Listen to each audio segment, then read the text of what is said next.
Morning, everybody. Morning. How are you enjoying sunny Manchester?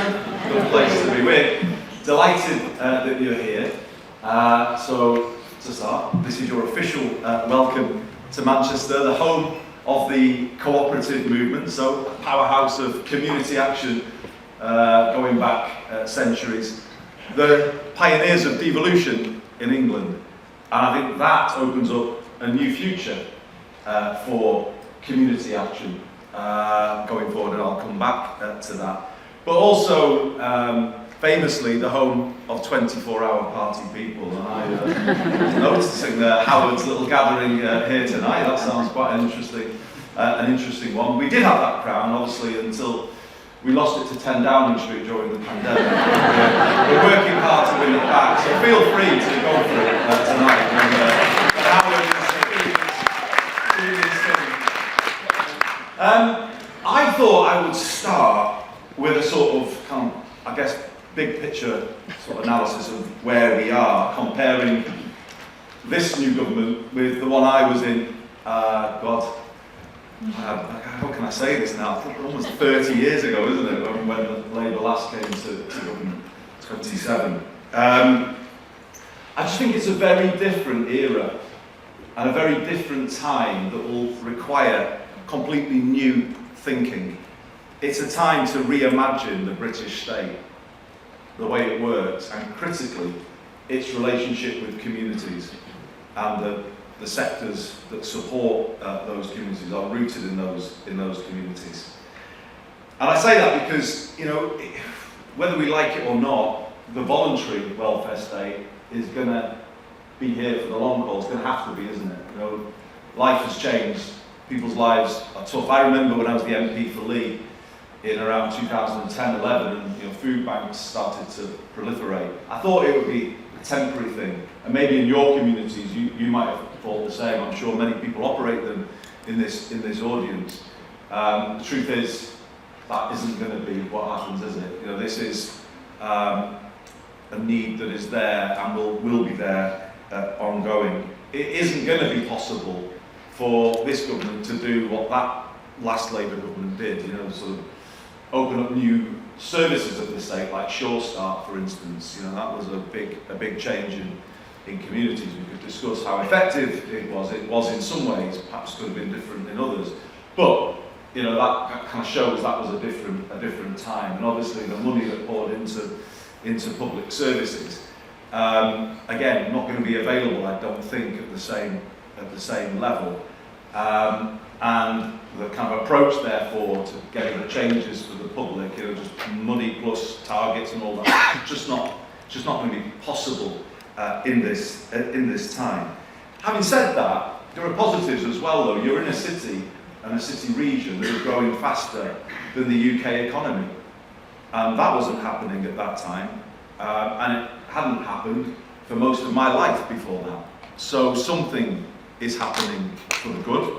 And it's not just here, you can see that in other parts of the country as well. So there is more of an opportunity now to connect our residents to some of the opportunity that we have in the city.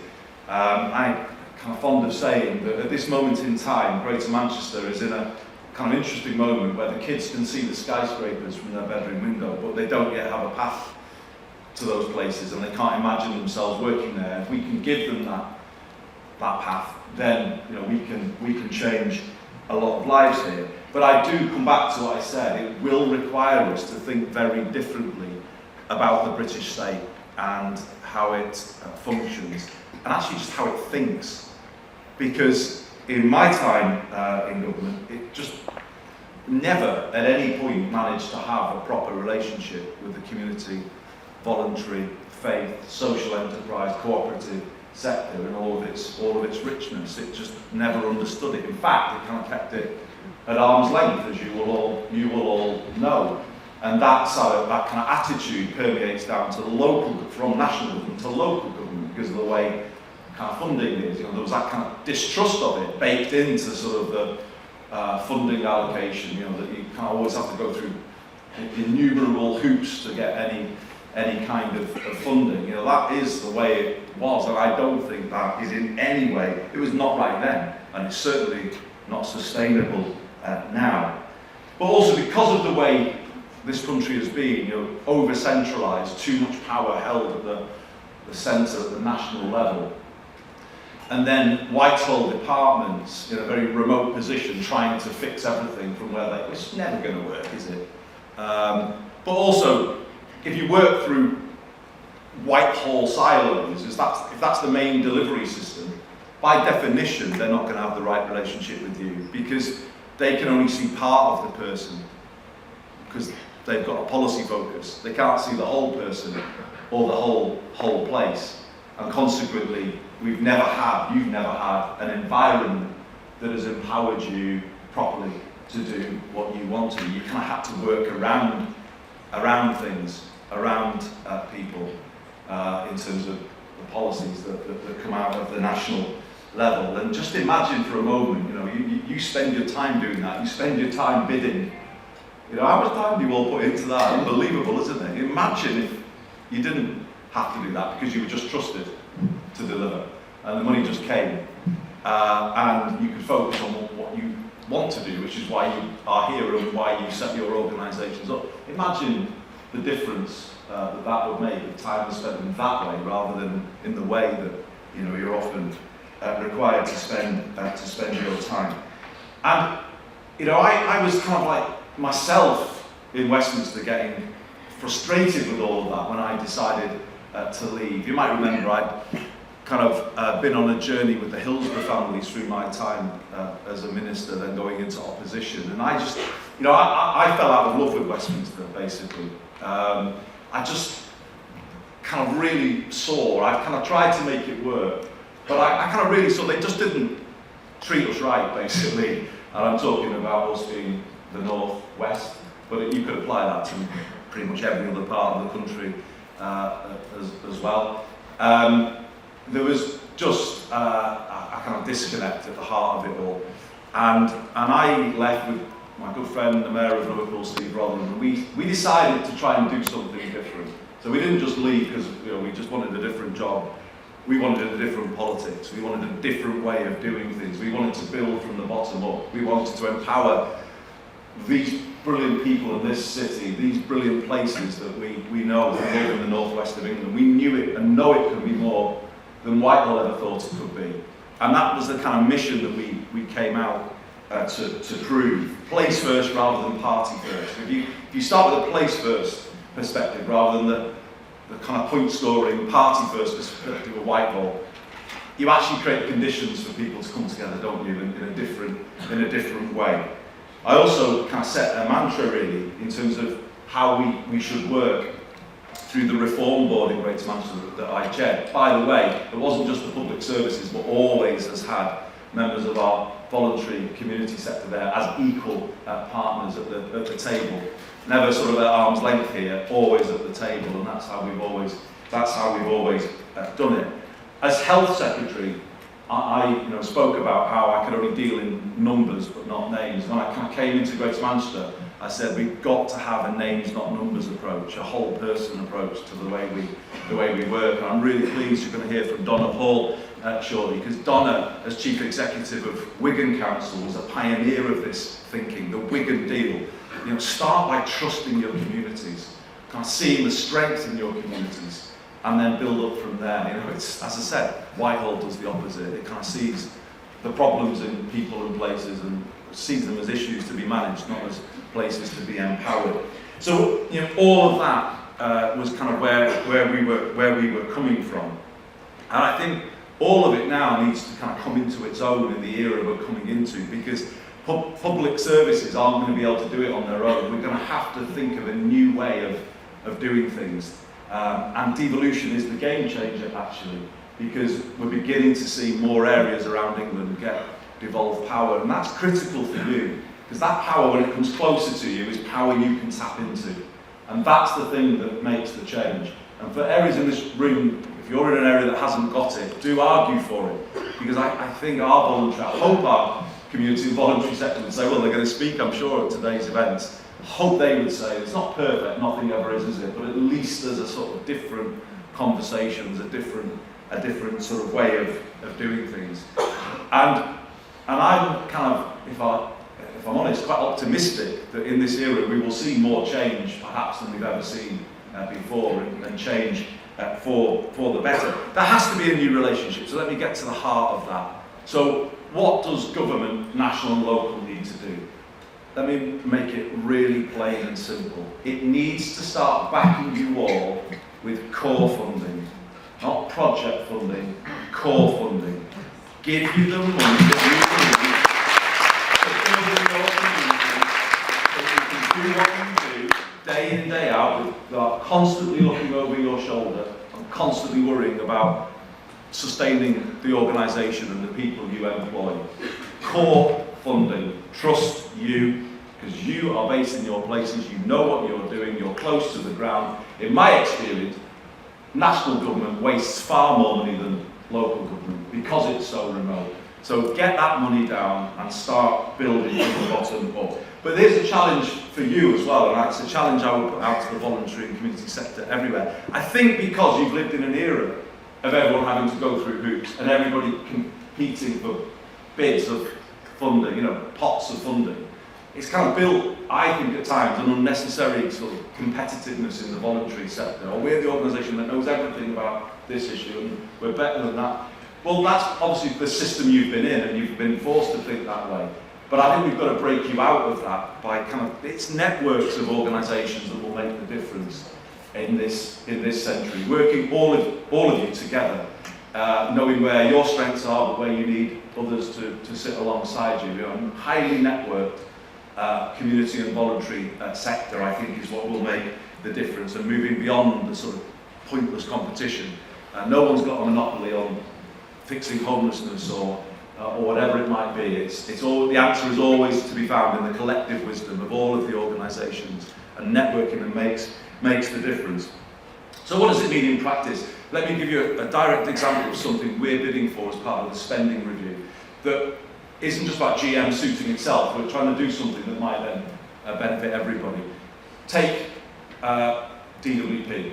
I talked about Whitehall silos, didn't I? And I'm not blaming the people who work within it, by the way. I'm blaming the system. We have in our communities a system that is actually working against us. When people go into the Job Centre Plus, they come out the door 20 minutes later feeling worse about themselves than when they went in. It actually damages their well-being, their mental health. And then you have to pick up the pieces from that. I think there's a much better way of doing it. We are calling for the devolution of employment support. The money, I think it's around £6 billion nationally, that's currently spent through large corporates, providing quite a tick box, computer says no, quite dehumanised system. Imagine if that money was the new money that came flooding into the community and voluntary sector to give you that core funding that I mentioned. And with it, though, came that responsibility to get more people into work. I am absolutely certain that we would, all of us, rise to that challenge. Because the journey to work, you can't put a time frame on it. You certainly shouldn't put sanctions on it, in my view. Our experience in the city through our Housing First pilot, where we gave people homes plus everyday support, is simple. Our learning is if you give people the breathing space to recover, they will recover. But you can't put a time on it. That person might take longer than the next person. That person might need something different from the next person. That person might have a different reason to recover than that. You have to have it as a highly personalised, localised process. But people, in my experience, you've got to kind of trust them. It's like I was saying about what Donna did. The benefit system has a deficit model, a distrustful model. It sees the worst, it doesn't see the best. I think you've got to have a model that sees the best in people, which is what the community and voluntary sector does by instinct. It sees the best in people and places and tries to bring that out. So imagine if we were working together on a system like that. We call it Live Well, a Live Well system where we would provide everyday network support in every community that helps people towards volunteering and then towards towards work. And if you spend the money through the voluntary sector, it's a simple point that Whitehall just has no clue about. But if you do, you obviously create many more opportunities for volunteering, which is a step towards work. If you kind of spend the money in outsourced contracts, you just don't get that opportunity. So we think there's a big opportunity here to sort of work with us to build that argument as part of the coming spending review and start to reimagine the British state with us, rewire it completely so that it's got the ability to start from the bottom up rather than just trying to fix things top down, which has never, ever particularly worked. I do think it needs all of it to be linked with housing and a new philosophy around housing in this country. I don't think you will succeed if you're working in communities where people are going home to places that damage their health and hold their kids back from an education point of view. I think you need a housing first philosophy and a live well philosophy in this country. Those should be the two principles on which a reimagined British state should be built. We should have a Grenfell law which should be enshrining in UK law the right for every citizen of this country to have a good, safe, secure home. Secure meaning not worrying every day because of the potential eviction from that place. It would be the best investment of public money that could be made if everyone had that foundation, and then on that foundation you were able to build to give people the pathway back to where they would want to be. So I hope you can see where we're coming from. It's not a boast to say we're still at the forefront of this thinking because of how long devolution has been around here. And it's not me, by the way. We've got the memorial service of Sir Howard Bernstein later this afternoon. I do want to mention him in this audience because of what he did to build devolution in Greater Manchester. We're building on those foundations now, and we're taking things forward. And actually that's why I feel hopeful, because what is happening here is starting to work. It's not just me, you can't politicians' claims from a platform. We have two big pieces of work that back up with evidence the Greater Manchester approach. A report from the King's Fund, published about 3 weeks ago, which I'd encourage you to look up, and before it one from the Health Foundation, with research from the University of Melbourne and the University of Manchester, both of which say we started to do more pre-pandemic around improving healthy life expectancy, particularly in our least well-off communities. We closed the gap. And the reason they give is that it's the difference that comes when you have a whole place that comes together and pulls together. When you have all sectors, public, private, voluntary, community, faith, lined up together, facing the same mission, and then pulling in the same direction towards it. That is what makes the difference. That is the big lesson from Greater Manchester. If you can create the circumstances in which that can happen, that actually makes people's lives different than they might otherwise have been. And I want to persuade this government to build on that big learning and go further in the spending review to give more places devolution, and as I say, to reimagine the British state as a bottom-up endeavour rather than the top-down system that's never worked. And it's just small things that in the end can make a difference. We're the first place in England to retake control of our buses, and that process will be completed on the 5th of January. It's a small thing in some ways, isn't it? But it's amazing how disempowered our communities have been since the 1980s.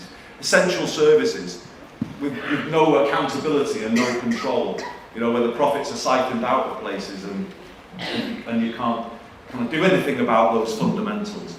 It's why we've got to kind of, in my view, roll back the 1980s and retake control of the fundamentals, like housing, and roll back and reform right to buy, which I'm glad Angela Rayner committed to last week.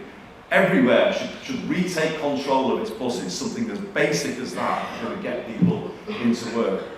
Because we control the fare box, if we get profits from it, we can reinvest those in keeping people's fares low, like they've done in London for many years. And that's why here we're keeping to the £2 fare cap throughout the whole of 2025. But then you can do something else when you've got control. You can do what we're doing, which is linking the purchase of annual bus passes with our credit unions, where our credit unions will will provide those passes to people through weekly payments to people that are interest-free and are lower than a weekly bus pass. You fix the injustice of people on low incomes never be able to get the discount for paying up front, or the discount that comes with the direct debit. It's when you've got control, my point is that things become possible that wouldn't otherwise be possible. Communities in control, which I think is the theme of your gathering. I can see the shepherd's crook being or even a rugby tackle from Tony. I don't know what is planned here, but it clearly is. It is going to be forcibly removed from the stage. Have a great time in Manchester. Enjoy our wonderful city.